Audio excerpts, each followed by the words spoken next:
Sweet. Shaking Hands with Strangers, episode 5, Man Candy Crush. This is because I needed a little bit more man candy, just a little bit extra. One more episode. And you agreed to do it? Yeah, I did. Thank you for being here again. Mm-hmm. My man Candy Bill. How you doing? I'm good. Yeah? Yeah. It's been a long day. Yeah. It's been a long day. I did the unintended consequences episode. Yeah. That was harrowing for me. Yeah, well, I got to watch F1 and deal with the little furry psycho that we've brought into our home. It's awesome. It was so much fun. I felt like an excited puppy. Speaking of puppies, I felt like an excited puppy with her tail wagging, and very much my brain was like an excited puppy as well. It was all over the place, but it was super fun to do. And I've always loved Baldini, so it was just great. You haven't even heard it. No, I haven't. Are you going to listen or no? Yeah, I'll listen. He's kind of a semi-fan, not a hardcore fan. Well, most of what I catch of his, you're already listening to, so there's that. So if I listen to it elsewhere, I just get to hear it twice. Not that that's a terrible thing, but well, yeah, you'll have to set aside some time and take a listen. Let me know what you think. So, we've had Skow's taken a little break on us for a minute here, and the next episode I have coming up is going to be really fun. It's going to be about the woman who I got in contact with after calling into Baldini's station, his station, his channel. It was an unintended consequences, I believe. It's one that he did on his own, and I called in, and a woman in my neighborhood was listening, and I was sitting there being a negative Nelly and complaining about how nobody is in Minnesota, and I can't get anybody in Minnesota to respond, and she sent me an email, and it was really awesome. She came over, we had a great time, and we're gonna do many things together. Much more to come on that front. You met her? I did. Yeah. She's seen you before. We'll tell more about that, though. Yeah. We'll tell more about the details. Well, you guys will talk about that when she does the show, too. We have so many, we have so many things in common and so many weird connections. It's crazy that we haven't met each other yet, even. But, yeah. Mm-hmm. So that's awesome. And we did our adult night, and we had Steve and Sam come out, have some drinks and food. And some terrible service. You got to know that, so if you come to adult night and Bill comes, you have to know that Bill has the curse of terrible service. A recurring problem. Yes. Okay. So do you think that part of that is something that you bring about on your own because you think you're going to get bad service? Like that kind of a thing? Like you project it so you get bad service? No, generally I go into it because the funny part about me is if I think I'm going to have terrible service, it'll be fine. But if I just go into it somewhat ambivalent, like, well, hey, we're going to go have a good time tonight. Then we sit for a half hour and wait for our beers to show up.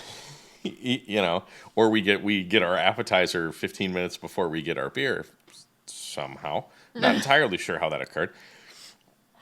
But these weird things happen, and they tend to just compound. And you're like, oh, well, cool, we got our queso, and this is sweet because I was a little more hungry than thirsty. And then you're like, but now I would like something to drink also. Sitting there with no water, no beer, and considering they came salty chips and queso. and considering they came first and got our drink order and then came back and were like, oh, would you like appetizers? There was a logical, expectation in place that we would receive one before the other. I don't know. It was so fun though, just to sit with some people that you could talk openly with, and. Do you think that's different for you than just getting together with normal people that we get together with? How do you feel differently about that kind of an evening than a regular evening? Oh, yeah. I mean, when you're around people that either know you or have similar views or otherwise, and you can just speak freely and not get the, crazy eyes. back, which used to be a frequent occurrence of mine, even outside of these things. I would say something somewhat off color or otherwise, and I would have people look at me like I was some sort of lunatic. So, there's really nothing new there, but to not have that happen is just nice. Yeah. And I got to play some Truth or Music for him, some Russell Babbitt. We got to play, some from his channel, as far as I can tell. I'd love to have him up here for playing some music. He does that. I mean, he's busking out there. He's making a living sometimes doing that. So I would love to have him out here at some point. And I want to do events. I would just have to figure out all the mechanics of how that works, and making sure that everybody gets what they want when they come and all that. But I've had a lot of fun conversations even in between the Baldini episode and now. So people are interested, and I'm excited. And I decided I was going to call it getting all sparked up when I get excited about stuff. Bill's laughing. You can't see it, but he's silent laughing. I like it. All sparked up. There you go. I do. I get excited about this stuff, and I wouldn't be doing it otherwise, right? So, that's really what I'm in it for, and it's a big payoff for me when I get to hang out with you guys and be able to talk about some of that stuff and share our learnings and things that we're excited about. I know I talked to Justin about some of the health stuff. Justin from South Dakota today, and he was all sparked up about a lot of the gut health and how to make that right. He sent me a couple of links. I'm going to look into that. I don't know if I can do the full fasting and really actually do some of the things that he's talking about. I know it's good for you. I know it. So I try to baby step into a lot of things. I'm like, can't I just take some supplements? Can't I just do this or that or the other, And I can, and I think it's helpful to ease my way towards that. I don't know how far I'll get down that path. I know some of these people are the Gerson method, and they're doing stuff that's really helping them. Well, yeah, so I think one of the things that I learned through losing a lot of weight at one point and keeping a lot of it off, gaining some of it back and going back and forth is there's no silver bullet for everyone. Everybody is a little bit different. Certain things that work for someone aren't going to work for someone else. So I always get real weary when it's like, if everyone did this, it would just be awesome. And you're like, well, not everybody's body works the same. So, yeah, okay, so give it a shot if you're struggling or you want to try to find something. But if that doesn't work, a lot of people just get discouraged behind it because it was like, oh, well, I guess it just was supposed to be for everyone, but I guess I'm too stupid. And you're like, well, no, man, it just didn't work for you. Go try something else. And I'm going to be real honest, at the end of the adult night, I made s'mores. Horrible marshmallows with crappy stamped out Hershey's chocolate and, the graham crackers. Yes, I made s'mores. They were delicious. Yeah, they were amazing. Yeah. I did get marshmallow on my dog, but we ate that toxic shit and it was good. Yeah, exactly. I know. And then we ended up cleaning it out of the dog. Some people are doing better, and I am inspired by them, and I want to do better as well. But I'm not. I'm just going to be real honest and upfront. I'm not all the way there. I'm not 100%.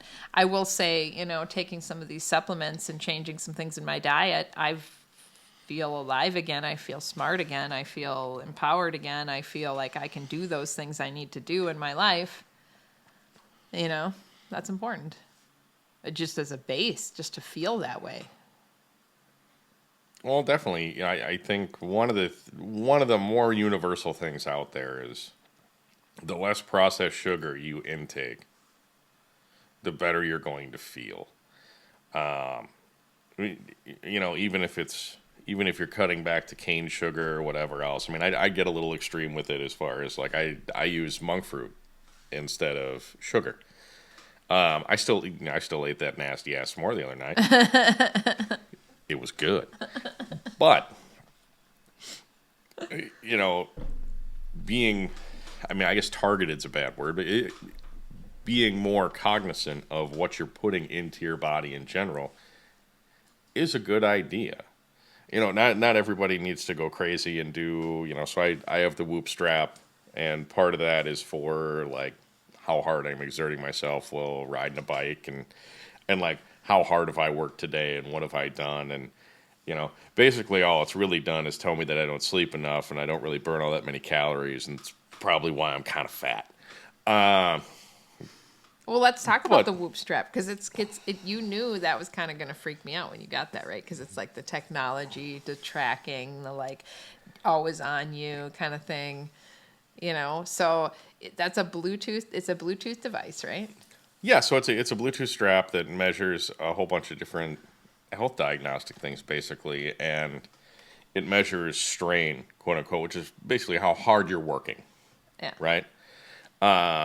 What I like about it is compared to a lot of like the Fitbit and some of the, you know, even like the Strava type thing, is that it's far more personalized as how hard you are working. Not necessarily like, oh, this is perceived exertion or whatever else, or like, hey, yeah, you got faster at this. So how long do you think you'll wear that? I really don't know. So it kind of depends on how much I ride and how much of that type of stuff I really want to do. But I've given a good few months of like not doing a whole lot. So I guess you pick up riding more, you pick up a lot of other things. So like you say, you start working out more or whatever else. You can see what that does. One of the things I was also really terrible at with riding in general was like recovery from workouts or recovery from rides. When you say riding, you mean bike riding? Yeah. You want to specify that? Yeah. Also, yeah, we better start riding, right? Because what did you do to me? Oh, I signed you up for that 50-mile gravel race. Yeah, So. right. So how many gravel races have I done like that? None. None. Yeah. None. I mean, I'm a little scared. my first one was 100 in like a severe thunderstorm. So. Yeah, but you were riding really far at that point. Well, yes and no. I mean, I was heavier than I am now, and I was on a bike that was significantly heavier than even the one you're riding. Yeah. And got kind of, I mean, I got kind of talked into it to a certain extent by one of the shops that I was working with at the time, not working at, but I was working with one of the guys there and ended up becoming friends with them. But that particular year of that race was exceptionally terrible. Like, I mean, like 70-mile-an-hour winds and like severe thunderstorms. Like there were power lines down and trees down and all sorts of weird things. Within the vicinity where we were riding, bicycles and like lightning strikes in the ground and all this other craziness.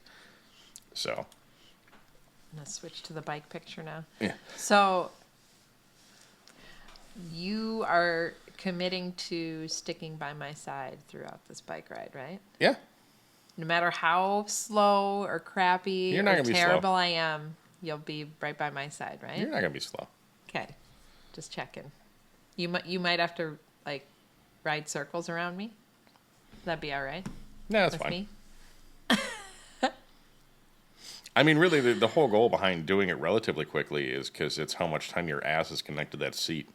So, you know, there is incentive to do it a little bit quicker as far as that's concerned. The butt pain's real. But, well, in reality, so the physical part of those rides is obviously there, but where a lot of people fail is the mental aspect of it. Yeah. Because if you're doing it alone, it's legitimately, if you're not okay with being alone by yourself in the middle of kind of nowhere. I say kind of nowhere because most of it's farmland, but you are kind of out, you're out in the sticks a little bit. And anything adverse that happens, or like how you get a little sore, or you're a little hungry, or you're a little dehydrated, whatever else, like how do you react to that? And the vast majority of people have never encountered anything like that. And that sounds extremely weird, but there's so many people that have never really had like this, oh, so I'm kind of in the middle of nowhere by myself. I'm on this stupid ass bike. I have these paper cue cards, which is no longer the case, by the way, because there's, GPS and all that stuff a lot of the time, unless you choose to use the paper stuff. But how do you handle being tired and that, like, moment? Because in every race, whether it's 50 mile, 50, 100, these guys, the Tour Divide race that just occurred, it was 2,700 miles, right? So Okay. so you reach a point out there somewhere where you're like, I just live on the bike now. well, what? I don't have an existence Well, except for on the bike. There's a point in time for everybody, and it scales, right? Where you're like, what the fuck am I doing this for? Why am I here? Like, this is stupid. And usually you got a sore ass, you're probably hungry, you might need some water, you might not have seen anybody in the past 45 minutes or so, and you're like, this is stupid. What am I doing?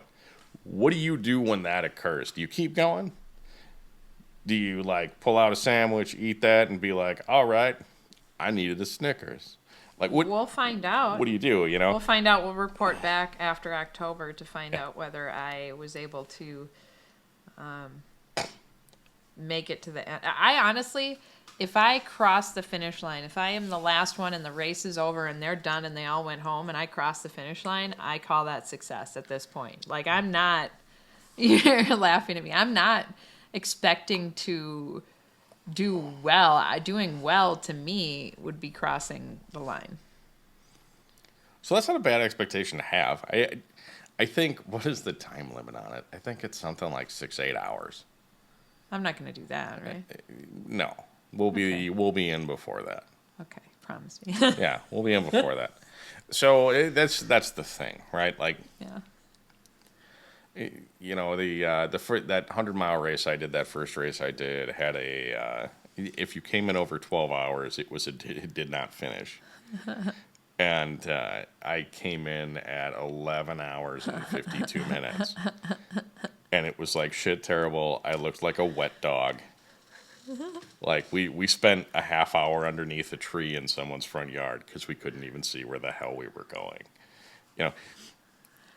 That type of stuff Pray happens. for me, folks. Pray for me. The type of stuff happens at races like this sometimes. So but Could happen to me. Yeah, it could be bad. So, the bike ride will be interesting. It's funny. I wanted to do the first one last year because it would have been on my birthday and it would have been 10/10/20 and I would have been turning 40 on that day. And I was like, cool, 50 mile on my birthday, and they canceled it because of that stupid, what. So, last year was a host that canceled everything, right? I contacted the guy who ran it. I know. You're like, why are you such a pain? I contacted the guy and I'm like, this is lame. I can't believe you're doing this. And he's like, I agree. It's lame. And did it anyway. The amount of people nowadays that are just doing things, even though they know it's wrong, because they're like, well, it's just the way we do it. It's just, I know it's lame, but just keep going. I'm so sick of it. I don't know. So I think there's an element so the bike world in particular is that, like, so I won't use woke because I know that drives you insane. I know, because you say it's woke, and then we get into the whole discussion, and I'm like, that's not what woke means to me. We'll just call it extremely sensitive to social whatever, right? And when this happened immediately, it was like you might as well just wipe the calendar of anything that was going on, bike event-wise. But it's not uncommon compared to the rest of the thing. But what's interesting this year is as things were coming through and coming around, there was still a lot of question in the air as to whether or not there would be a lot of these events this year. Because they were like, well, are people actually going to come? And it was like, well, I think there's enough people now that are just sick of the bullshit. Yeah. That it's like, yeah, can we show up and like ride a bike and like talk to each other and pass each other beers again and have this be like normal? And you're riding a bike. It's not a, I don't know. I don't know. I mean, you go downtown, there's still dudes riding bikes around with masks on and shit. Like it's the apocalypse. You know, I saw a kid riding around with a mask on not that long ago. In our neighborhood. I thought that was a good time. I don't understand. And I just picture the parents going like, wear your mask, you little disease bag, you know, whatever. Like, what? What's been Don't interesting, let them think that you're going to get your germs on them. What's been interesting is that you disgusting, like, I don't know, it makes me feel like they think their kid is gross. So I don't know. And the reason I don't know is because I think, you know, where we're at, parents are a bit more, well, I guess we could say we live in a wee bit of red country compared to the general Minneapolis area. But it's interesting because I really don't know whether or not the parents were the ones that said something about it, or if it was like the school that was like, oh, make sure you put that on whenever you're in the Publix. Because, and there's a good amount of frustration there. But what I find funny is that Minnesota never had the like outdoor mask mandate that I remember. I don't know. I thought Minneapolis did. Well, so yeah, they might have tried it or something, but I think there were enough people to even call bullshit on that. But they never had the like outdoor, like, oh, you're in a public space and you're walking, make sure you got your mask on. Like, get the fuck out of here with your horse shit. So in my mind, it was, so in California, I know that was in like hard effect, right? But here, it was interesting to me to see so many people like walk from their car to the store in their mask, to the point where people looked at you weird if you didn't. And it was just so odd, the way that stuff played out.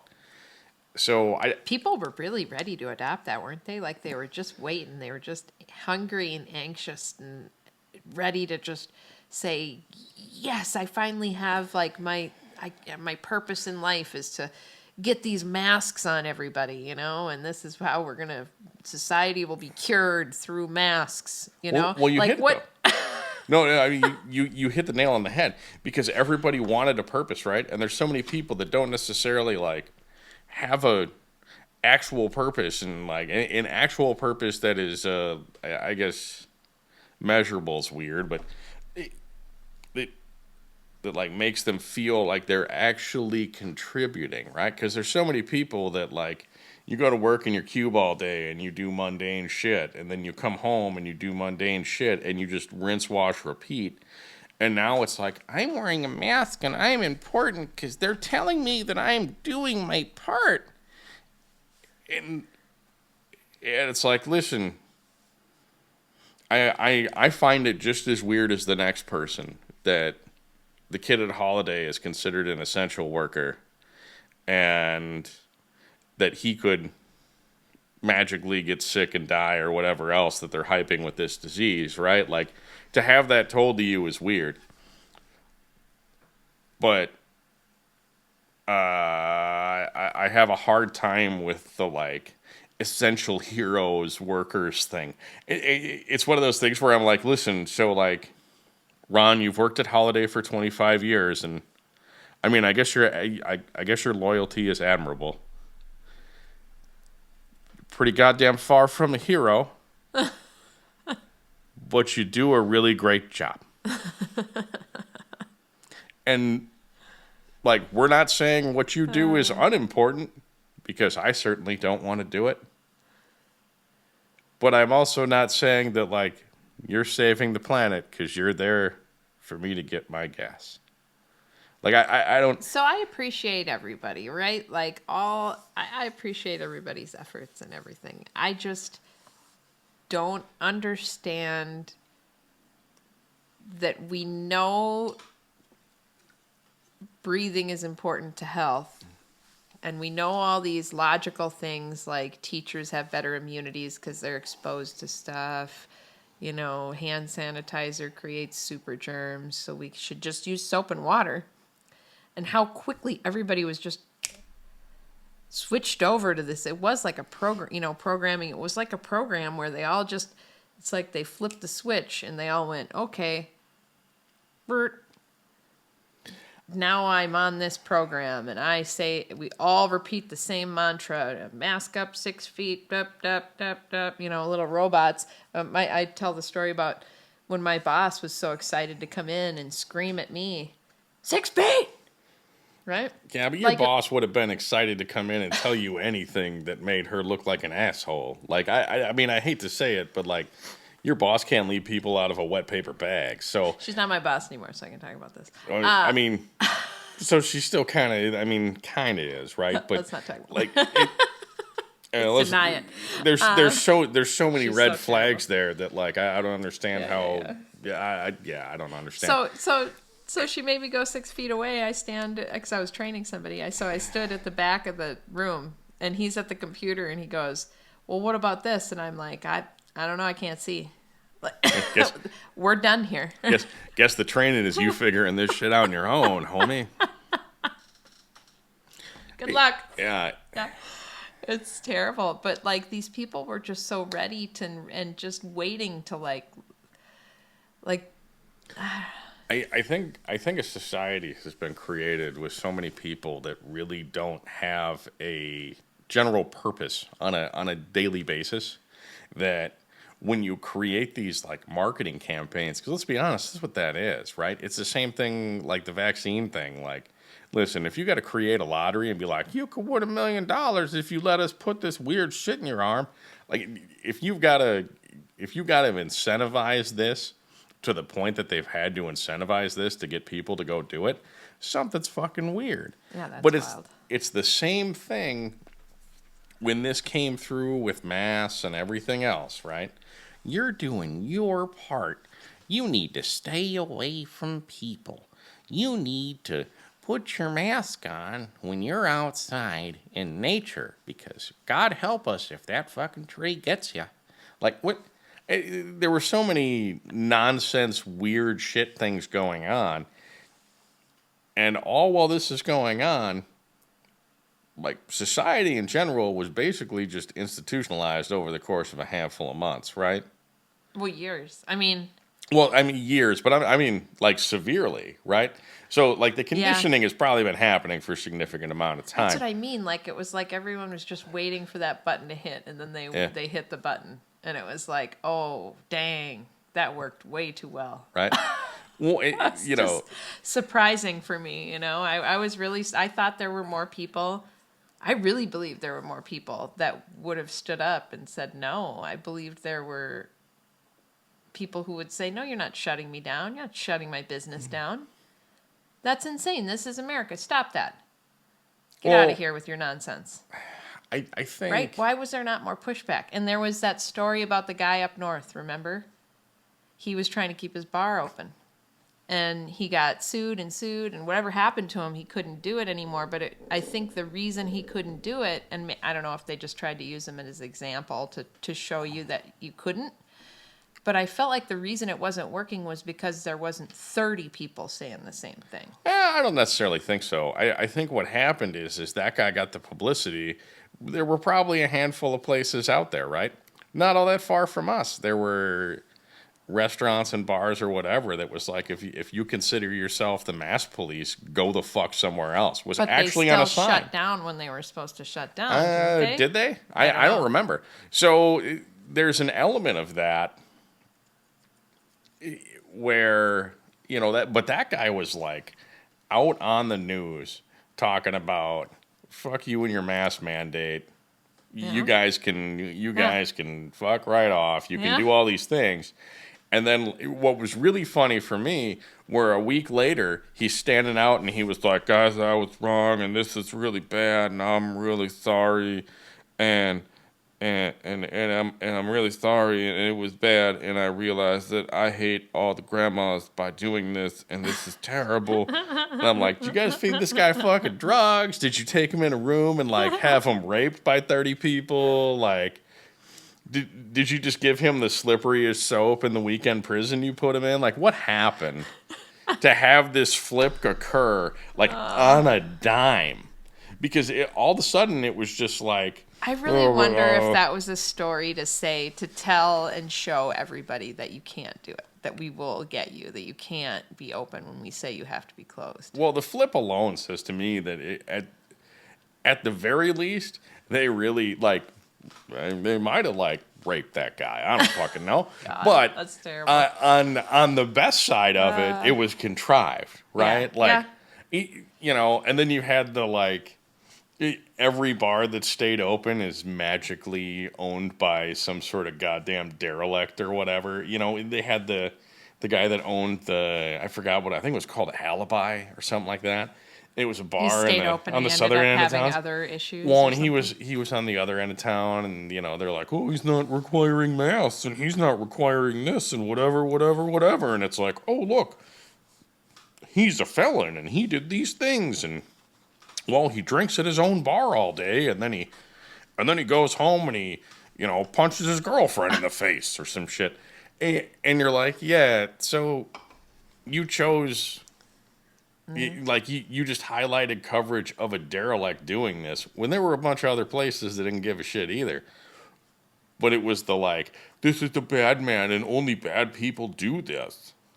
You know? You know, I think even... I will definitely admit for myself, I need to look at that kind of stuff and say, okay, this is just what they want. You know, like you said, there's other places doing this. This is just the story and the narrative they want to show you, right? I think we're gonna take a break if you're good with that. Yeah. Play Rabbit Hole and ODD. Thank you so much for letting me play your music. I love you, man. Yeah.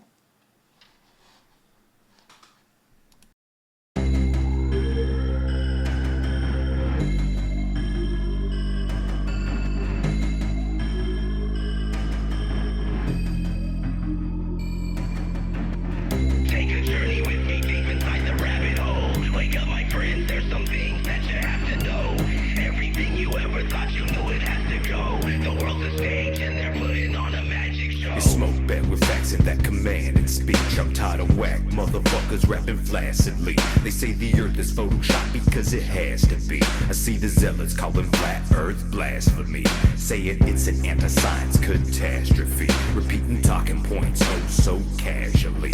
Then their eyes glaze over in apathy, believing in consensus haphazardly. They are caught up in a bald earth fallacy, and they don't care how the world works actually. Independent thought becomes another casualty. When you like, give me them pre-packaged answers, please. No matter how they censor us massively, still killing their mainstream fantasies with ODD and Matty Moses on a masterpiece. And we will never ever stop while the masses sleep. Peace. Take a journey with me deep inside the rabbit hole. Wake up, my friends, there's some things that you have to know. Everything you ever thought you knew, it has to go. The world's a stage and they're putting on a magic show. Take a journey with me deep inside the rabbit hole. Wake up, my friends, there's some things that you have to know. Everything you ever thought you knew, it has to go. The world's a stage and they're putting on a magic show. The curtain drops, you realize we're all props, just disposable drones once the show stops. Crisis actors keep acting, I don't understand how. I guess that's the state of our society now. Y'all think Alice went deep? Well, you need to keep digging. Take a break from the mainstream, do your own thinking. All that Kool-Aid you drinking, don't know about Red 40. Stuff's a carcinogen, oh, but I guess that's boring. Life's more fun when it's sprinkled with some facts to ignore. Turn a blind eye until death's knocking down your door. Oh, you trust the government? Well, good for you. Must make it easy to deny all the dirty deeds they do. It makes me laugh when people think there's no hidden hand, like the higher-ups are winging it without a plan. I'm talking Soros, Rothschilds, and Rockefellers. Love to bring them behind the barn and give them the old yeller. Take a journey with me deep inside the rabbit hole. Wake up, my friends, there's some things that you have to know.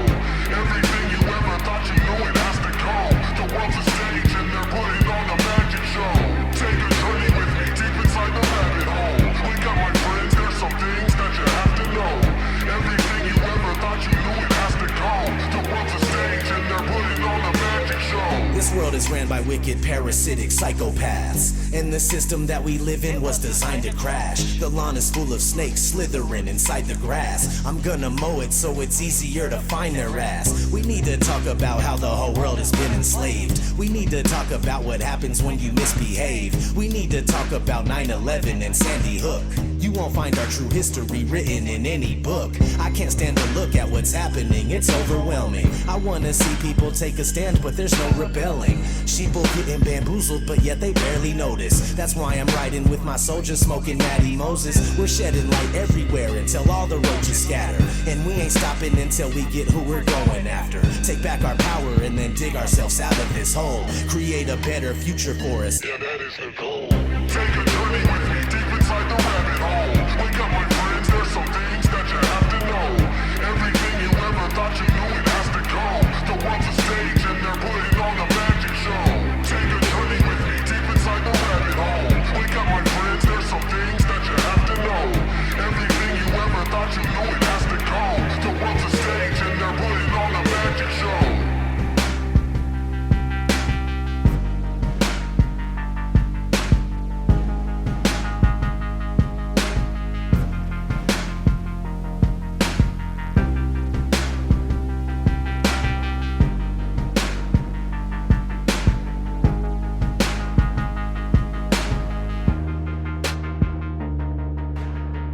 Take a journey with me deep inside the rabbit hole. Wake up, my friends, there's some things that you have to know. Everything you ever thought you knew, it has to go. The world's a stage and they're putting on a magic show. Take a journey with me deep inside the rabbit hole. Wake up, my friends, there's some things that you have to know. Everything you ever thought you knew, it has to go. The world's a stage and they're putting on a magic show.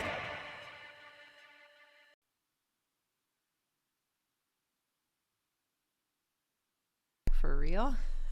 Yeah, we're actually back now. We're actually back. Since the mute since the mute button on the mic is Should we now. redo this? Who gives a shit? Let's roll.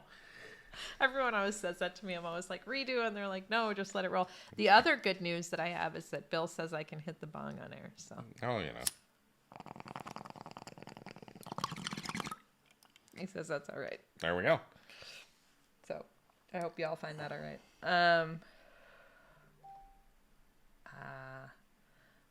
Getting notifications. I don't know how to make that noise not happen while maybe I just need to sign out of the. So you just I'm not close sure the if yeah. just close the damn Wonder if window they when you're hear it. recording. I don't know. Who cares? Causing problems. I don't really even know if you can hear it in the background. I don't know if There it we picks go. it up or not. All right, we'll take care of that. So yeah, it's been a fun day. We've had a lot go on, and I'm very excited about this next episode. I'm going to pump that again. I know I've been doing it, but it's just going to be. I can't tell you how excited I was to find this woman, and how excited she was to see me, and it was just this like culmination of both of us getting more and more excited. By the time she left, it was like she was like singing, walking out the door, and I got no work done that day. It was just a glorious day. So I can't wait. I cannot wait to have her on. She's going to be actually, hopefully, she's writing some songs for us, songs. I'm not sure, one or more, potentially, for the podcast. And I think that is probably the best gift anybody could ever give me for the podcast, is to debut a song that they wrote. And I think that's awesome. Yeah. Well, it's just kind of whenever, I've worked in a bunch of industries that are relative small worlds where a lot of people know each other. And this is kind of an interesting, like another side of that. Because, her and I know a whole lot of people mutually and otherwise. So it was interesting to say the least when I got to meet her when she was here too. So it was fun. I can't wait. Mm-hmm. So no, I think you guys are gonna have a real good time. I think it'll be fun. Yeah, maybe she can come to the Baker Park. Yeah, we'll see when that goes. the next family day, and then we've got the next adult time thing coming up here. We are going to skip a week. So the next family day is going to be the 24th of July instead of next weekend. And then the next adult is going to be Friday the 16th. We're going to go to Luce Brewing in Plymouth, which is funny because I was like, hey, it'd be really cool to go to the Luce, but that's all the way out in Watertown. And then you found Luce Brewing, which is in Plymouth. That's a lot closer to a lot more population of people. So hopefully we can get some attendance to that. Would be wonderful. You know what? Yeah, the cool part about Luce, so neither of us have been there, but just from looking at it online, so they have a little bit of like a decent food menu. They have food trucks on Friday and Saturdays, and it looks like they have some good beers. We're in this wonderful area that has so many different breweries and so many different restaurants and whatever else that are popping up again after all of this, and some new ones starting. So many closed, I would think maybe it leaves. Well, it was like 100 and something closed in the Twin Cities area alone. So it's kind of fun to go out and support what's new and what's come back. These guys launched in 2020. It's funny because you and I would go and support whoever. Yeah, whoever during was this open. whole thing. We went out on nights. It was a ghost town. Nobody was out, and the staff all looked terrified. And you're like, "Oh my god, I'm gonna have to tip for this whole room." Yeah, it's hilarious. You walk in there and So sad. there's like 3 people in the entire restaurant, and then and 2 of them are us. Yeah. And they're like, "Why are you out of your home right now?" And you're like, "'Cause this is bullshit. Yeah. Do you want a tip or not?" Still got the wings. Yeah, right. You guys still got that thing that we used to like 3 months ago, or is that shit disappeared now? No, half of it disappeared. We found that a lot of menus became, they didn't offer the same things. A lot of things have changed in supply chains all over, throughout food and medical, bike. I mean, we have some weird connections to different things, and this has impacted almost all aspects of life. Well, and anybody, so anybody who's tried to really go find anything as of late, go buy a new car and tell me how that works out for you. Or a new fridge. You had a new fridge. Jesus, that was an adventure. So try to get it that day. A new fridge, that day. Yeah, anything you need now. You used to be able to go get things now. Yeah, and it was on hand. In the vast majority of cases now, especially with appliances, they're all they're all stored in some warehouse, or they're all direct shipped somewhere. And if you need it now and you don't want to scratch and dent, well, I guess in our case it was well, I guess you're gonna be living out of a fucking cooler for a week and a half. But luckily enough, I was able to scrounge up something that had like a little hail dent on the door. And that was a scratch and dent return. Yeah. So we lucked out. Yeah, our fridge went out, and Bill scoured the earth for a scratch and dent, which, why not buy a scratch and dent? It's the same fridge for like 2/3 of the cost, right? Or less. It was about 2/3. I mean, yeah. My kids are gonna damage it anyway. Well, yeah, we've got 2 boys, so one of them's gonna run into it at full speed with a Matchbox car in his hand and dent it or something. Who gives a damn? But it's changed. It's touched everything. It's changed everything. There's some weird stuff going on at my work. I know they're now saying that if you prove vaccination, you can not wear a mask, and so I'm not going to do either. I won't wear a mask, and I won't prove my vaccination status, obviously. What I find hilarious about your place... We got problems. I don't know where this goes. Supposedly, I'm supposed to come back sometime before September, and, the clock's ticking. Nobody said anything. I don't know what's going to come down. But if they put it to me that way, you have to come in, you have to wear a mask. I'll have to tell them I won't do it. In whatever way I'm supposed to do that, I'm not sure, but I'm not going to do it. Well, what's hilarious about your place, and so again, this comes down to that, leadership not being able to lead themselves out of a wet paper bag. Versus, I mean, so again, I mean, manufacturing and even the bike shop retail stuff. We're not doing any of that.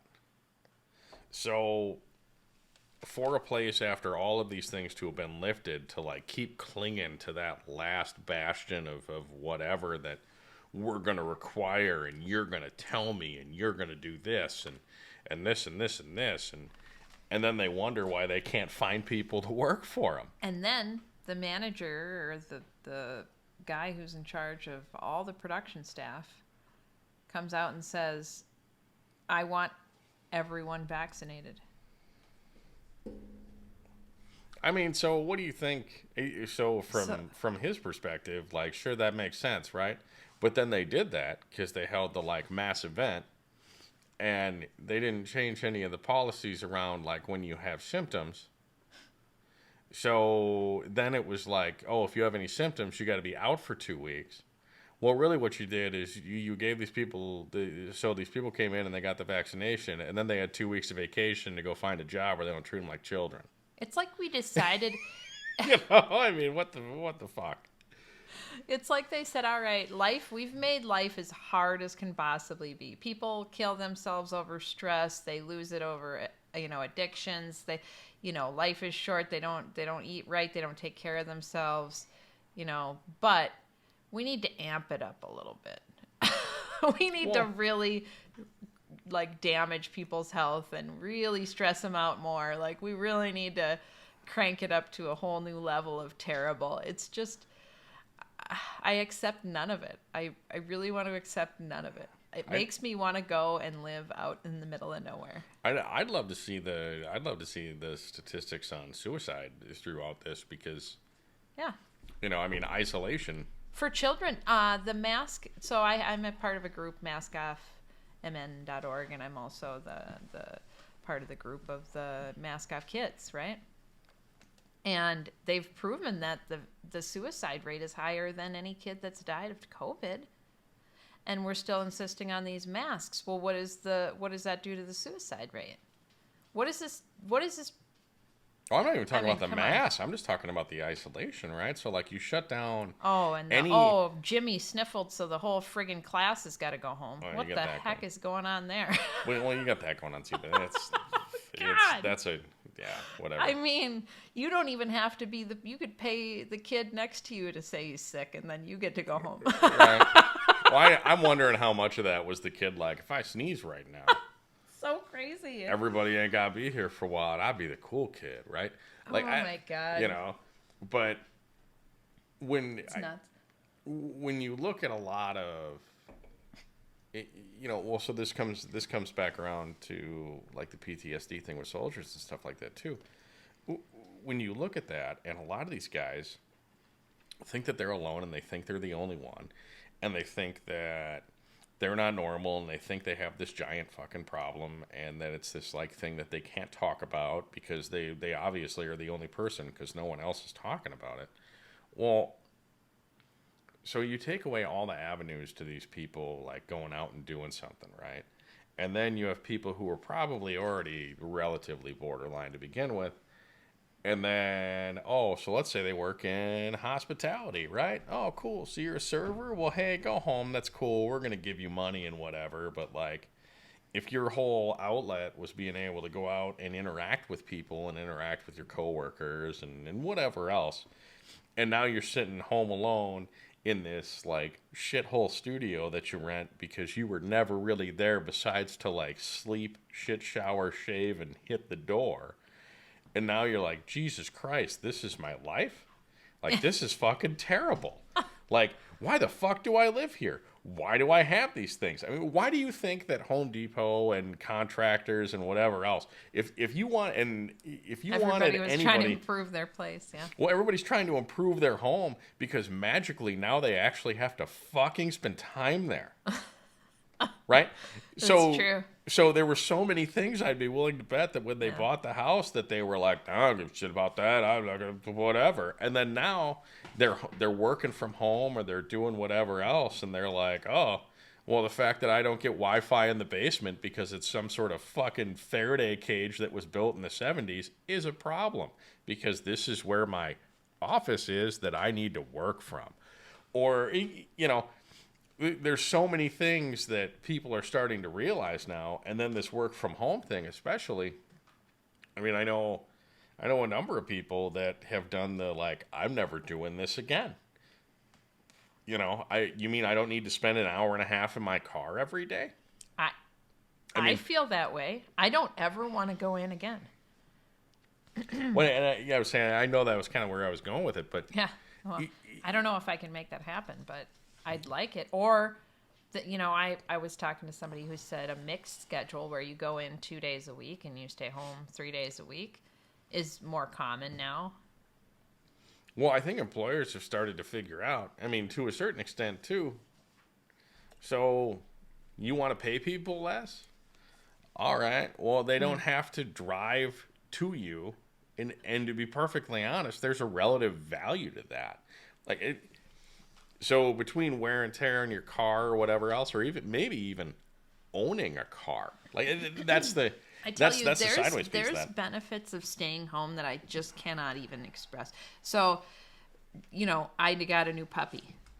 I sit here, and I was so lonely before, but I got a new puppy, and it's been so fun, and I can be here constantly letting her out. She's with people all the time. My coffee maker's 2 feet away. I can go put a load of laundry in on break. I can go water the plants in the morning after my morning meeting, because I'm supposed to be able to take 2 15-minute breaks anyway. So one of them's outside watering my plants in the sun. And, like, it's beautiful, right? You could take your laptop outside for the morning meeting, as you did once with the birds chirping. Well, well, the poor other people were in the clean room with, like, bunny suits and masks on and shit, and they're like, are there birds outside? And you're like... At my house, there are. Ha ha ha ha. You know? So here's the deal. I don't do that anymore because I felt so bad. I wouldn't. I mean, I felt so bad for the people who are sitting in this clean room, stuck there inside this sunless building in their, like, controlled environment with the controlled filtration, and they've got all their, you know... you would have to wear booties over your shoes, and you got to wear full scrubs and all that. I mean, it's intense, you know. And then now it's like the mask, and then if you have a beard, it's the beard cover and the mask, and if you're near someone, it's the visor and the, like, special. It's just next level. I don't know. I'm just like, I don't think I can participate anymore. I'm just waiting for them to break out the, like, gas mask next time this shit comes around, where they're like, you will communicate with each other by screaming through a gas mask, because that is what we have chosen at this point is safe for you to do. A venti latte. I said venti latte. No, you said large latte, and then the guy's trying to correct you with the Starbucks counter, right? That's great. It's terrible. Hey, you're like, I want a large latte. He's like, you mean venti? I was like, oh, fuck, give me the fucking big one. I'm paying you. Jesus Christ, man. Like, who gives a shit? Wait, like, why would you bother correcting somebody, right? So, a long time ago when I worked with you, and before we were ever together, I had this kind of dream that maybe I would do a podcast with you, and I don't know why, and now we're doing it. It's so cool. So I have a question for you about, like, the indoctrination of the masks and that kind of stuff versus, like, I mean, you have to have felt there was an indoctrination with the military, right? So my military experience varies from the vast majority of people that have done time in the military. And I think anybody who's spent time in, like, the aviation side will say that. I've been told a number of times that it's like Army Light of sorts. But basic training is basic training, right? And the whole thing is to break you down and make a cohesive team. And I think when you look back into that more, like But so, yeah, like the hair cutting, isn't that like an indoctrination thing of like you are taking away people's personality and molding them into this, like stamping them out into a... not necessarily. I don't necessarily think so. So I think a piece of it is having to work within a framework, right?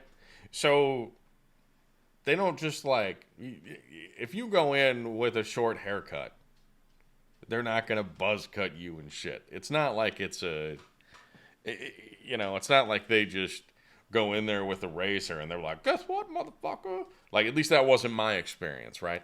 So I went in with a really short haircut to begin with, and they were almost disappointed they didn't get to shave your head aggressively, right? And there were a number of us, and I think that's part of the reason why. But there's something to be said for being put in a position to learn that there is something bigger than you, and like doing something towards a goal that's bigger than a singular individual, right?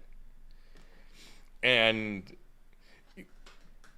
the reason the American military is very different is that we don't have that extreme indoctrination like Russia or a handful of other countries, Right, there's some or otherwise, where there's some situations. really, really scary ones. Yeah. But you part read of, it, don't so you think part of that control of your hair, and then they're shooting you up with whatever they feel like they want to shoot you up with, right? It's like they have control over your... well, they pretty much do. I mean, if you read the contract, fucking, you signed that motherfucker, so there you are, right? All right. But Oh man. the big thing is, and a lot of people, this is where we were talking about like society being institutionalized.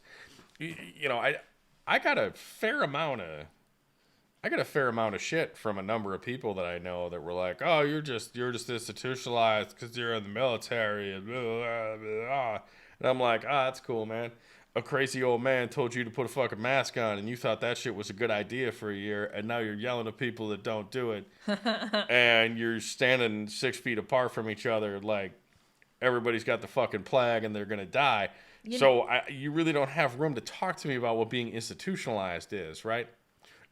The flip side of that is that they're not wrong in a sense that there is a subset of the military, just like there's a subset of society, where a 3-mile line would start by someone saying, "Hey man, we're waiting here for free shit." And you would just have this 3-mile line, right? What they don't know is it's an actual free bag of shit.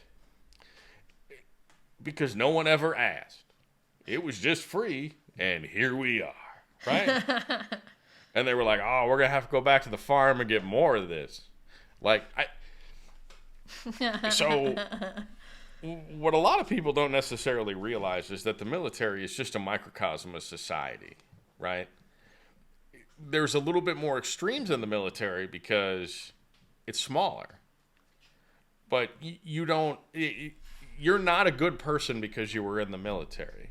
Like all of these people that have this thing about like anybody that served is fucking 6 levels above whatever else. No. I know plenty of people that were absolute piece of shit human beings that were in the military. And they may have done good things while they were in the military. But generally speaking, they were piece of shit human beings, right? There are plenty of people in the military that you look at and you wonder how they didn't accidentally kill themselves tying their boots that morning. There are plenty of people on the flip side of that that are extremely intelligent, extremely smart, free-thinking people. It's just a smaller subset of the American society. The problem is now... It's different, though. So here's the thing. I think of all the truthers I've come across, there has to be a higher percentage of people who've been involved with the military or otherwise with the government that have had involvement. It's a higher percentage than the normal population, I really think. So I don't disagree with you, and actually it would be interesting to find that out. I think it's not necessarily even a truther piece. I think it's people that are just more skeptical of the government, and they're labeled that way. Just as I think a lot of truthers, quote unquote, are labeled that way. What would you label me, babe? But He doesn't want to label me. I think Thank you. I appreciate that. Well, I don't like to label people in general, I but appreciate that. I think there's a higher percentage because they realized while they were in the military that nobody gave a fuck about them in the government, or really for that matter, the army beyond their immediate leadership and sometimes a couple levels above that. You know, at a certain point, when you reach a higher echelon of leadership within the military, a lot of the time you're really just you're forming policy for others to follow, and your intent may not be what is executed on the lower lines. And that's a function of that the army essentially operating as like a multi-billion-dollar corporation, right? So you have the like almighty ivory tower CEO that's the, Joint Chief of Staff, right? And he's coming down and saying, we're not going to do this anymore, and soldiers' families are important, and whatever, right? But what they don't take into account is the reality of what happens sometimes. So you only have so many of certain elements, and sometimes those elements are in high demand. And when you come down and you have this like edict of sorts that like people will spend this much time between deployments at home, there's exceptions to every rule, right? And that's exceptions to every policy, exceptions to everything in life and period in general. But you have these things that come down from this like highest echelon, and by the time they get boiled down to the guy on the ground somewhere, No fucking clue. they're like, well, that's fucking stupid. What the fuck is this guy thinking? Well, he's looking from a global perspective, and you're looking local. There's nothing wrong with that, but how that is interpreted down and how that is executed and what the intent behind that is that these people get to spend more time with their family, and these people get to do these things, right? Now, will that actually come to fruition? Probably not, to a certain extent. Oh, we got dumb. I was hoping you would kind of like quietly like stop her. She's Maggie's chewing on. Yeah, we got dumb chewing on the curtains here. Get her to stop. Get out of there. Thank you. Sorry to be distracting. No, I'm just surprised at the number. I think though of truthers who I've heard have had some kind of service. It's interesting to me. I am Baldini level interested in like all the nuances of who these people are that I'm connecting with, and why, and where are they coming from, and why do they have these things in common? Well, I think to a certain extent too, and I mean, I guess you could call this a good or bad thing about people who served in the military. So they go in with a healthy amount of skepticism about their government, and they come out with probably even a higher level of skepticism, to be perfectly honest. But then there's things that come out like, Janet Reno saying something to the effect, I don't remember the exact thing, so I'm probably a little bit off here, but it was like, veterans of Afghanistan and Iraq are however many more times likely to become extremists or whatever, and basically like, oh, it's cool, so like if you were in Afghanistan, you're going to be the next fucking Unabomber, right? And there's a spectacular documentary that was done by HBO called They Have Seen War. Yeah. And they talked to guys from Easy Company and the 101st Airborne, and I think it was 1st Marine Division, the gentleman behind the Pacific. And they talked about what it was like to come home from World War II and how they were treated and how they felt and how they were treated by the government. And having deployed multiple times and come home during this last period of enduring freedom and Iraqi freedom, it is scarily similar, as if we've learned nothing in the past 50, 60, 70 years.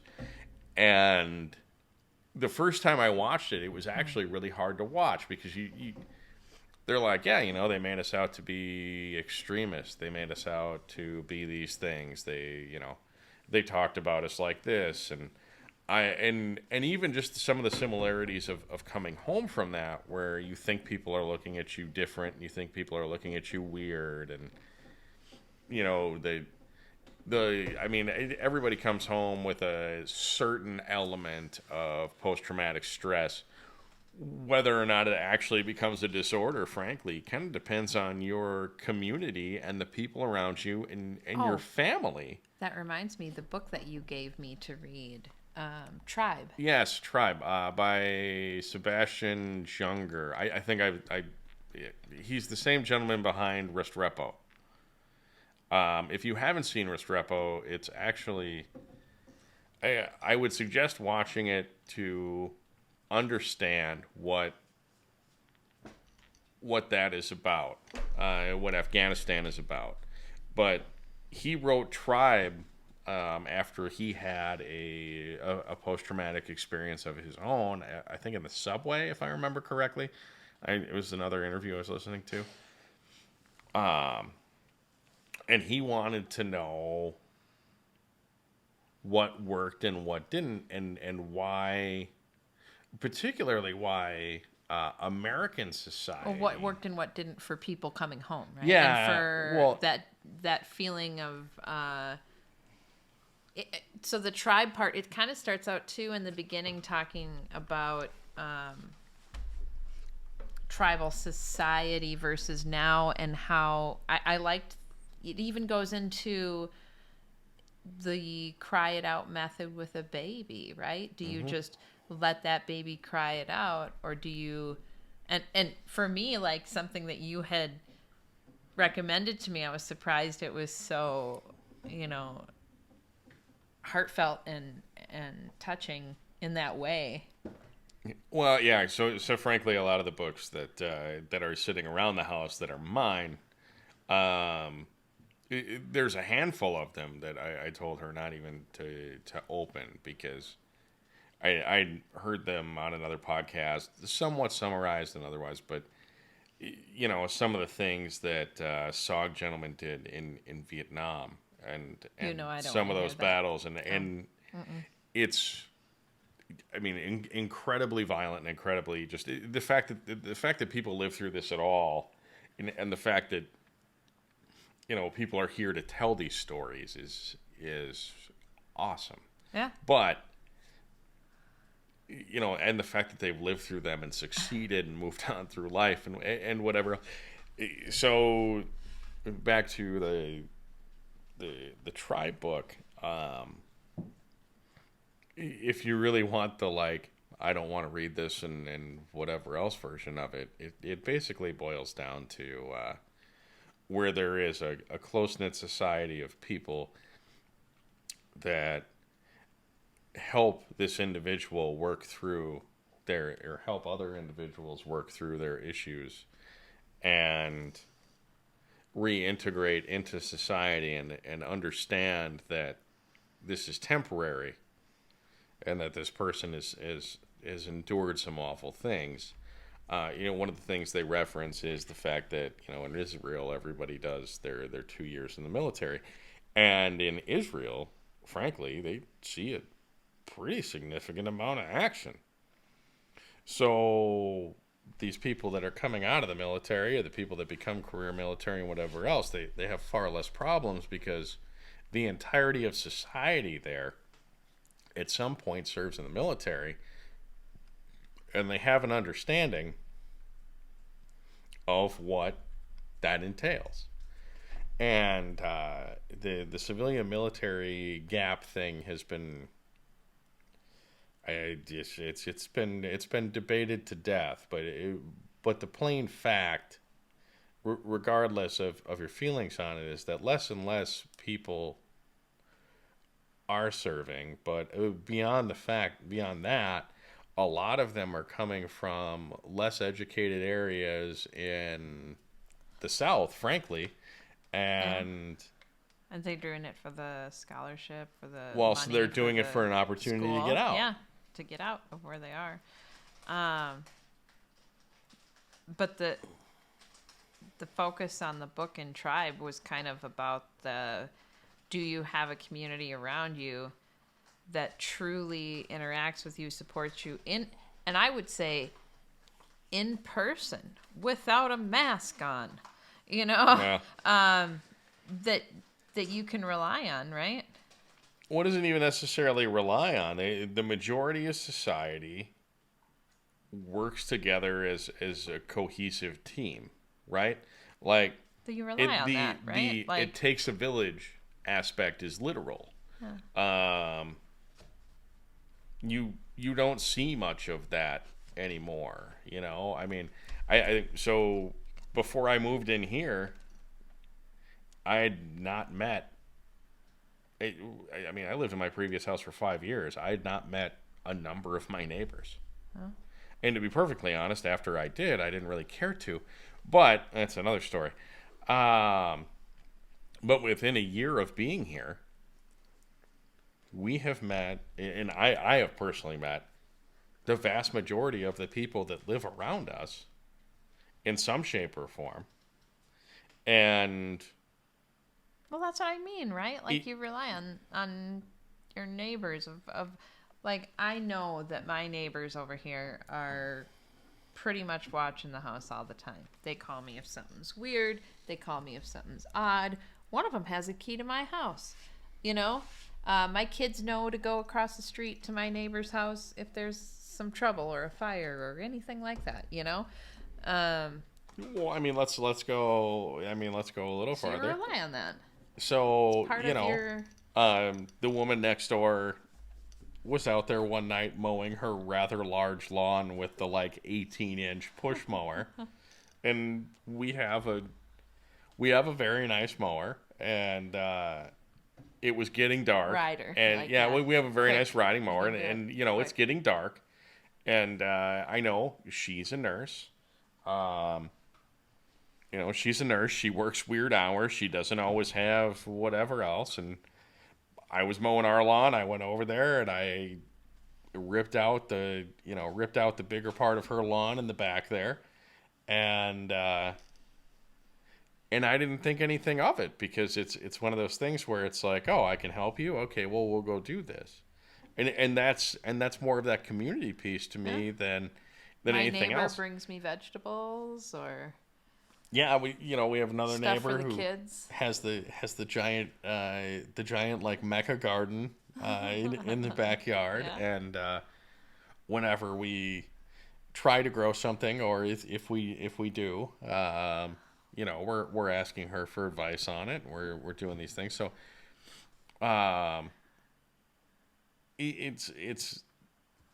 it's interesting, moving from, and I lived in a far more urban situation than out here. It's beyond the quiet factor, which is hilariously different. The people in general are just nicer. Like What kind of world do you think they want to build where you're afraid to be by people and you have to stay 6 feet away and you're only staying in your house and what kind of a world do you think that is? So I don't know. I think if you want to have some amount of total control, there's an amount of isolation socially that has to happen, right? But I'm not entirely sure how you put the genie back in the bottle with the internet. I mean, we've seen that with China a little bit, and we've seen some of that, but with a lot of the other technologies out there, I don't know necessarily that you can fully put that genie back in that bottle. What do you mean? As far as keeping people from interacting with each other. No. I mean, at this point, we know that there's a certain portion of society that's not going to go along with this bullshit. But for the people who are swallowing it hook, line, and sinker, what kind of a world does that look like for them? You know? And some people say that world is a pretty short world after you're taking that product, you know, into your body and whatever. But it just well, so there's me. There's a good question there. I wonder what becomes of that, and then I really don't know. I wonder how many people at a certain point in time. And I think a lot of people have started to reach their bullshit threshold, to be perfectly honest. It's been nice to see some people reach their bullshit threshold, honestly. Like, when I see somebody flipping out because they're like, I can't take it anymore, I'm like, yeah, motherfucker, I can't either. Oh, God, it's so crazy.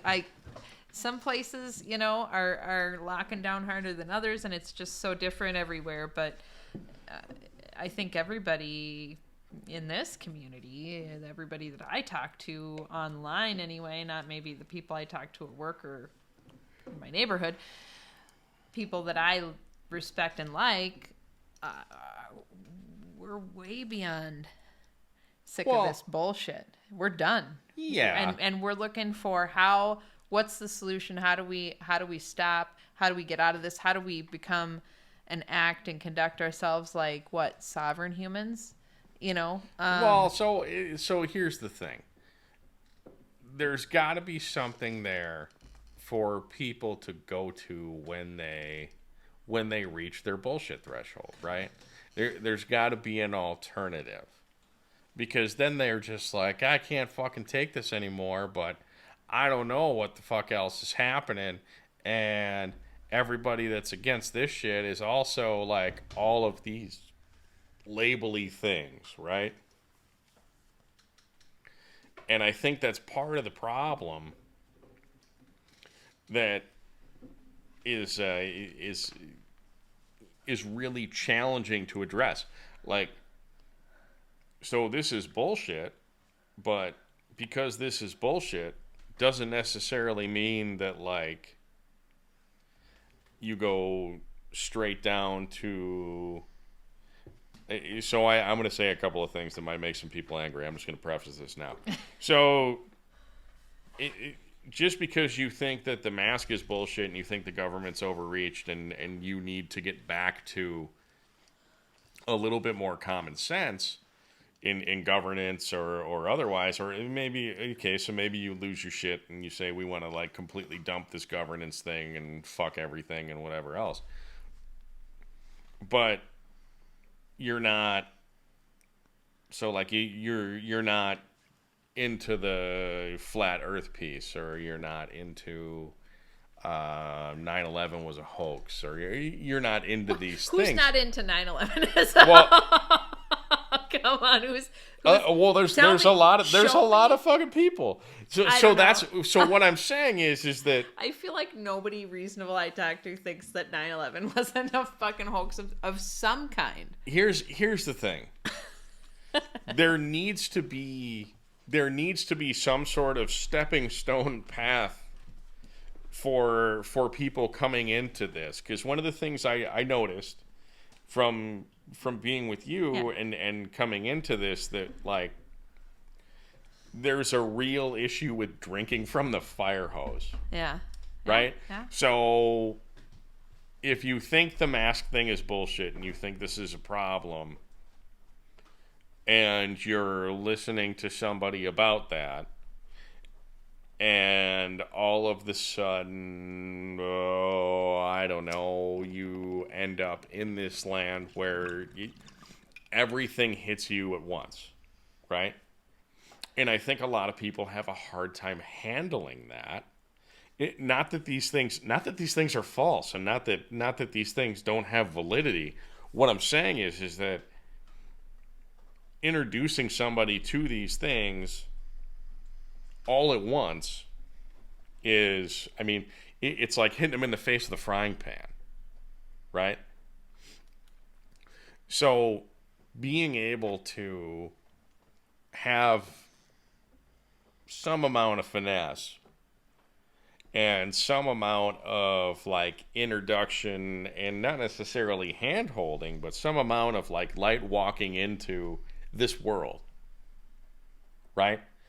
For people who've never really had that skepticism before and never really had that like questioning of like, oh, the government doesn't care about me, which by the way I find hilarious if you manage to hit like 20 years old and don't have that already. Right. But Oh man. but there's an element of that, right? Like shocking the shit out of people doesn't work. It's Well, so I think sometimes it does. So all of this, everybody's gonna take their own path, right? And we all got here different ways. And I've watched a number of people go down this path and hit a point where they've really struggled personally with it. I mean, I didn't take it very easily. I'm kind of shocked at how you take it. I'm like, what do you mean you are kind of in agreement that the world's been misdescribed, but you're having no, like, you're still watching F1 over there and like you don't really want to you know, you're not desperate to hang, to find this right now, to seek this out. So there's an element that like, all right, it's probably wrong. But why do you think that? Do you only think that because of me, or do you think that? No, so I've generally? listened to other stuff, and I get it. Like, oh, it's perfectly round. Okay, fucking. Wait a minute, it's round. perfectly round. Now it's a oblate spheroid. Now it's a pear. Now it's perfectly round. What? Like, what? Can you just fucking tell me what it is already? Like, can we just be done with this shit? Like, like I don't know what the fuck. It's a pumpkin. And there's a stem that comes out of it, and that's like Satan's asshole or something. I don't know, but it's right in New York. right? It's Gary, Indiana. I can say that I've been through there enough to. Oh God. If anyone ever wondered where America's butthole was, That's where it is. oh yeah. I don't know. I thought it was New York. Yeah. No? No, and it's like the dirty, unwiped asshole. That's rough. But I'm sorry if anyone lives there. I'm not. You should move. But Oh my gosh, our second segment is longer than our first one. We were supposed to be shorter. it happens. I'm having such a good time though. So you and I have talked about this before. I don't know, like, so the whole cool part to podcast for me is that there really isn't a time constraint, and there's like you can just have a conversation, and that's what it is. And I'm all like, now I stick understand. to an hour because I don't have, it's like I don't have that many listeners. I'm trying to pull people in. I don't want to be, but maybe it's better to pull people in with a longer conversation. I don't know. Leave comments if you're actually listening. Would you rather have more shaking hands with strangers be longer, or just keep to the shorter? Well, so I think there's an about element. An hour. So I think there's an element of like you see where it goes. Yeah. And I couldn't stop with you. It was perfect. It was good. Well, so you see where it goes, and you do your thing. Yeah. And if you're really enjoying it, and like holding yourself to a time frame or a format or whatever else. So like we talked about previously, me doing a podcast with like some bike industry guys and whatever else. I want to call it Man Candy Bikes. I don't know what the hell we're gonna call it. We'll figure that out. But I think there's an element of this where, I mean, you're gonna sit down and you're gonna have a conversation with somebody, and there's nothing wrong with having a longer bullshit conversation followed by substance and whatever else, right? Yeah, but eventually we have to take the dog outside. Well, I mean, yeah, or she'll just stare at us while she pees on the floor, which has happened to me personally multiple times. I know it's happened to you as well. She's so good for so long, and then randomly she'll just look at you and pee. Yeah, it's great. I mean, if you could live the life of a puppy, it would be magical, right? So, like, she sleeps on the floor for a little bit, And then she wakes up and she like comes over and jumps on her owners and like plays with the ball for a few minutes. And then she like fucks around with a rope toy. And then she might eat a little bit like she's doing right now. She might drink a little bit. And then she's like 80% sure how to tell you how to go outside or not. So sometimes she just like does a couple of circles and stares at you while she takes a piss. Other times she runs up and jumps on you. Sometimes she might run up and like smack the door. Someone told me to use the bell, train her with the bell. So for 2 weeks, he said if for 2 weeks we use a bell by the door and ring the bell every time we go outside and say, here we go, we're going outside, ring the bell, and then go outside. Everybody in the house does it for 2 weeks. That dog will likely ring the bell when it has to go outside. But the downside could be that she rings the bell every 2 seconds because she wants to go in and out and in and out and in and out. Well, so the problem I see with this, and I mean, I'll be real honest, she isn't the most graceful of animals, right? So this rope, I've named her Goober. You know, so they have the like little doggy bells with the rope and shit and whatever, right? And the only issue with that is that she might roll up there with her paw and fucking ring the gong and not the bell, right? So she'll just smack the shit out of that thing and not even try. Or what she'll do is she'll run by and like grab that thing and then smash her face into the cabinet, which wouldn't surprise me She'll either. probably chew it off the wall. She'll just chew it off the wall. Yeah, or she'll just sit there and shake the shit out of it or something. So Did you say shit there? yeah. She'll just shit there. Just That is one thing. She hasn't pooped in the house. That's nice. So she's yeah. good She there. only did that once. That was first days. I think that was that was reasonable. So she's Well, been awesome. yeah. It's been really fun. I love having her, and I mean, she's like 10 weeks old. we'll take her to the family day, and you can meet Maggie if you want to meet Maggie. She's black and white and cute, and she has black and white paws and a black and white belly, and black and white everything. Even like her mouth has inside black and white in it, or black and pink. Kind of funny. Yeah. Well, I guess her paws are black and pink. Yeah. But I mean, you know, okay, so these dogs are great with people, and they're supposed to be great with people, right? But I mean, she's kind of an asshole because she still jumps a whole lot and whatever else. But she's like 10 weeks old, so like you know, the funny part is though is if you push her down, she does it again. Like, you can do that again. You're like, yeah, dickhead, stop jumping on me. So if you come and see Maggie, please help us with keeping her off of you and off of the jumping. She's just, the jumping thing has been. We'll get her. We'll get it. Yeah. We'll get it eventually. Just know she's an asshole because she's 10 weeks old and she doesn't quite understand how that works yet. And she still, you know, like, tries to eat the curtains occasionally. So, babe, I'm going to wrap this up. yeah. Do you have anything else to say? No. You're good? You're covered? You checked all the bases, checked all the boxes and hit all the bases. Sure. And crossed all the T's and dotted all the I's and everything else. I guess so. Like, do you want to go for another 3 hours? Is that what you want to do? no, I don't think We haven't eaten 3 dinner hours. and it's 10 p.m. Yeah, I know. And I've Oops. been. Yeah. We should go make dinner. You know, I mean, what? I had that ice cream bar or some shit before we started. And then, like. Health. Justin Yeah. would be so proud. Well, Okay. you know, like I said, I mean, so I minimized my sugar intake, but I opened the freezer to see what was in there, and I saw it, and I was like, I'm going to eat that shit. And sometimes you just got to eat that shit. We have a no-kid weekend, so we're sort of like, woo! Yeah, there's a little bit of that, but I mean, Party. sometimes, like, you were talking about earlier with the diet shit, like, Yeah. all right, so you're human, and sometimes you're going to drink beer and eat fucking ice cream. And that's what's up. We're not perfect. We're working on everything. Everything over here is a plan for improvement. I don't want to be perfect. That shit sounds fucked up. No, not we And won't- boring. That sounds boring as fuck. Won't. I'm not going to say we'll ever get perfect, but we're going to work on things and we're going to take care of ourselves. We're going to do the things that we know when, I know when I'm coming off the rails and I need to take a break or time or rest or whatever.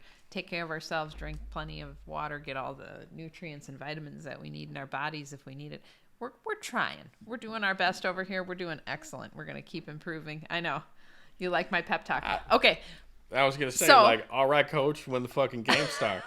I should just clip in the right? Like, I should clip in the Harold and Maude yeah, pep talk that she gives him. right. Like, When I love that. I love Harold and Maude. If anybody's seen that movie, it's so awesome. I love that movie. well, so the thing, you know, in very, very, very, very, very fucking very few cases, there's adhering to like extremely strict whatever dietary or even lifestyle type shit. Does that ever really become sustainable or whatever I know what without you being weird and not like sociable? Right? So like if you're the person that's like, I'm gonna do this and I'm gonna adhere to all this shit and I'm gonna whatever, and then when you end up in public, it's not so. Some people. no, you end up in public, and it's the only fucking thing you can talk about because it's the only thing you think about, right? Like, it's 72 minutes from now, I can no longer eat for the rest of the day. And that reason is because intermittent fasting is important to the human condition. And you fucking roll into this craziness shit, and it may be great. But the problem is, everyone looks at you like you're a fucking lunatic. Because that's the only thing you can communicate about. Because it's the only shit you think about. Or the only shit you look at. And you're like, every day I eat between this time. And I can only eat these things. And if I eat 3 more chips than this, I'm going to have a problem. Get the fuck out of here. Like, what? Like, are you a person or a fucking robot? Like, what? You know, like, all right, Terminator. Fucking eat your 3 chips and have a great day. Like, what? Get out of here with your bullshit. Like, live your life. Eat the fucking chips. I don't know. Shit. I don't. It blows my mind when people are like so extremely strict and whatever else around things. Like, if you have this extreme view where there's no fudge room. We know that we're eating garbage, and we know that most of the food they sell in the grocery store is not food. We know that there's poison in a ton of our food. We know it, and we know it. And so anybody that's working to like plan and try to improve themselves and wants to talk about that, that's awesome. Hey, I don't think I've met anybody that can't talk about anything else. Even Clive DeCarl had a recent video where he's talking about, you ever met people that did a lot of CrossFit? So he was. I can tell you from experience, that's roughly all they can fucking talk about. Let me tell you this though. So he was talking to a woman who said, I'm a sovereign human. Anyone who blocks my passage, I will sue them. Even if you send me to jail, I will personally sue you. Who is responsible for blocking my passage as a sovereign human? I don't know if it's going to work. It should. I mean, I think it should. So we should have the. I don't know. It's so crazy. I can't imagine a world where we can't just travel. It's because I won't be able to. Because that's what's going to happen, and that's already happened, right? So we won't be able to. So I don't know, and I wonder how long that type of thing is going to hold out. I wonder how long people are going to put up with that. I wonder how long, frankly. I wonder how long business is going to put up with that, because that seems to be what is driving this. And I know a whole lot of people that need to do a whole lot of travel that are not a fan of this shit.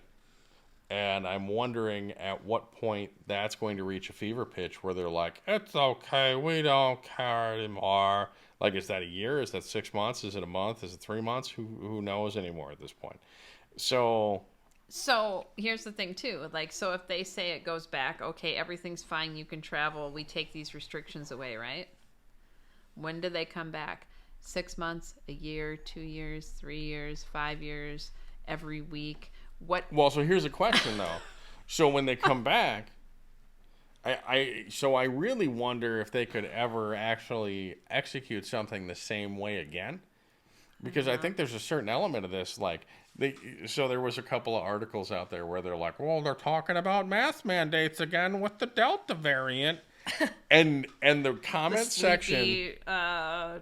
brainwashed variant. Well, so you give me shit because I look at the comment sections of a lot of different things, right? The comment section in there, like the first comment. Oh yeah. The first comment in that section though was like, "Fuck you and your bullshit." Like it was I've never. seen some encouraging comments overall from people, but I don't know. I mean, now I have a group of friends that's sort of all like-minded, but even if I just go to a general like USA Today, you know. even beyond that though, there's this element of now that people are they only showing that to me? Well, now that people feel safe again, they're do going they? out and talking to Who their does? friends, and they're Who like, said that? well, they're like, That was my whole thing. Okay, when everybody put the masks on, I said, "Why'd you put them on?" Blah, blah, blah, you know, oh well, you know, we have to, and this and that, and this and that, and this and that. Okay, so what authority tells you can take it off? And every one of them has this blank look on their face, like I don't know, I haven't thought about that. I just put it on. well, so there's that element. Just but blind what's obedience funny to me immediately. now is that now all these people are getting together, and a lot of people have like, so you know, admittedly, so we've talked to a lot of people that we haven't talked to in a long time about this.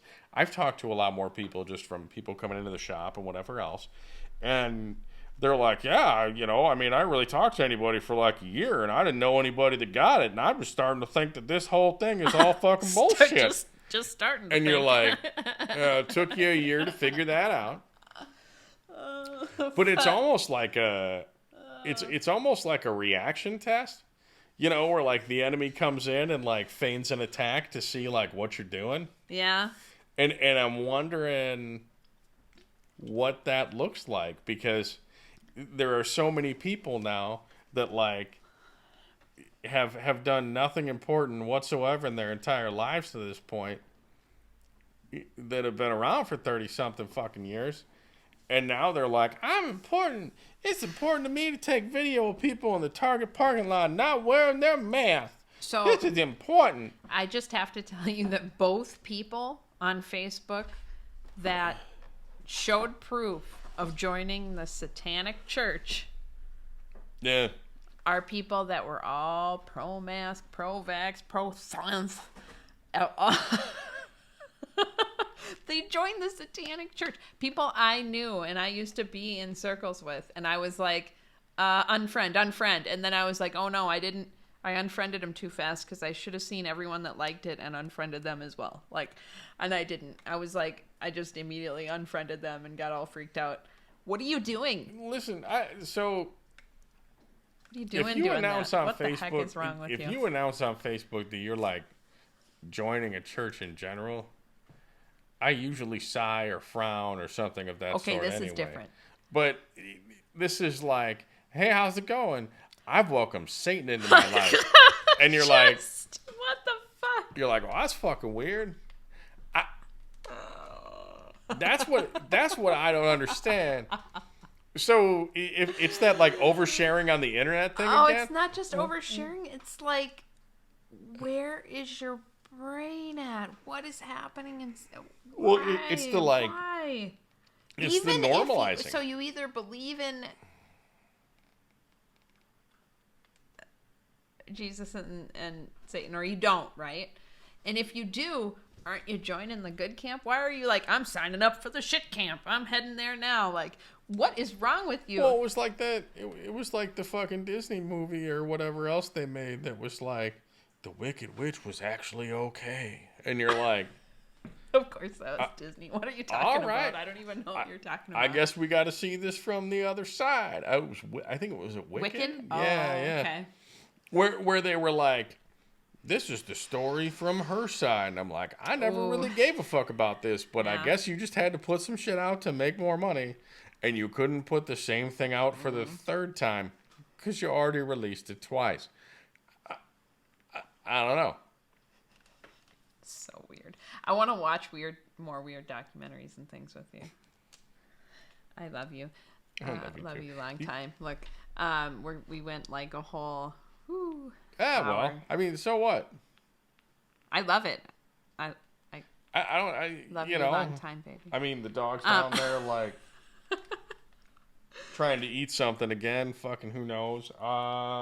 We're gonna end with The Matrix Has You, because I just don't understand these people when The Matrix has them, why they continue to just blindly. Oh, and we're not being shot at, by the way. That's our neighbors lighting off fireworks because, Oh, they probably don't even hear that shit. It's pretty light. yeah, But yeah, we have a neighbor who's a firework enthusiast. So like, all year. yeah, it's all every weekend is the fucking 4th of July at this dude's house. And if you saw him, you'd understand why.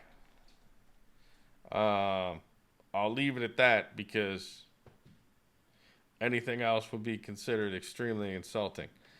But he's a nice man. I think the Matrix has him. Yeah, and there's really, Let's go with that. I mean, there's nothing wrong with blowing shit up for the hell of it. I mean, I'm pretty good at that, but yeah. We'll just roll into the song at this point before I say something else. The Stupid. Matrix has him, and we're gonna pray for him. Well, you're gonna pray for him. I don't know. I don't do that shit. I love you, sweetheart. I love you too.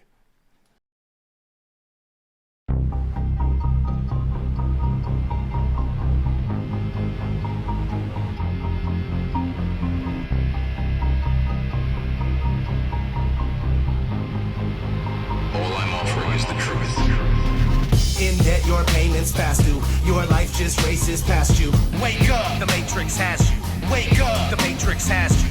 We are enslaved like cattle, held back with chains and shackles. Wake up, the Matrix has you. Wake up, the Matrix has you. In debt, your payments past due. Your life just races past you. Wake up, the Matrix has you. Wake up, the Matrix has you. We are enslaved like cattle, held back with chains and shackles. Wake up, the Matrix has you. Wake up, the Matrix has you. There is a hidden agenda at play. Same old bullshit, but a different day. They're telling us lies and they're getting away. Deceiving the world and it isn't okay. Get out my way, cause I'm shining the light on these bastards with every chance that I get. Attempting to wake people up to this nonsense and tell the elite just can't handle this shit. Sick of living life in utter madness. So sick of them treating us like maggots. Look at textbooks taught in classes. Do some research, nothing matches. Then they start waving their Hollywood wands. No sign of a brain because all of it's gone. That's where they wanted you at all along. Stuff that you think you know, all of it's wrong. These people stay lying, even though most ain't buying the mainstream manipulation, but still they stay trying. Look what happened on 9/11. Look what happened at Sandy Hook. These fancy crooks write lies as history in their fancy books. In debt, your payments past due. Your life just races past you. Wake up, the Matrix has you. Wake up, the Matrix has you. We are enslaved like cattle, held back with chains and shackles. Wake up, the Matrix has you. Wake up, the Matrix has you. In debt, your payments past due. Your life just races past you. Wake up, the Matrix has you. Wake up, the Matrix has you. We are enslaved like cattle, held back with chains and shackles. Wake up, the Matrix has you. Wake up, the Matrix has you. Welcome to your trauma-based mind control. When will the shit end, man? I don't know. Until then, there's no place I won't go. I'm trying to wise up, rise up, and fight the foe. Yo, I don't give a fuck if you call the cops. This is over to the dose, and I'm not gonna stop. Nobody in my life is gonna call the shots, unless it's just me, so it's all or not. The way that they have us all living is sad. Humans are stupid, conditions are bad. I promise that you won't be digging the future. You're gonna be missing the shit that you had. I don't even know if we can ever even win. The only thing I'm sure of is I'll never sleep again. If you think you know anything, then you better think again. Just a part of a story that might not ever even end. Oh no, how can it be? This world is testing me. Won't give up readily. This is my destiny. I won't quit till my heart stops ticking. Searching for the part that's missing. Seeking truth, I'm on a mission. I can see, I got that vision. In debt, your payments past due. Your life just races past you. Wake up, the Matrix has you. Wake up, the Matrix has you.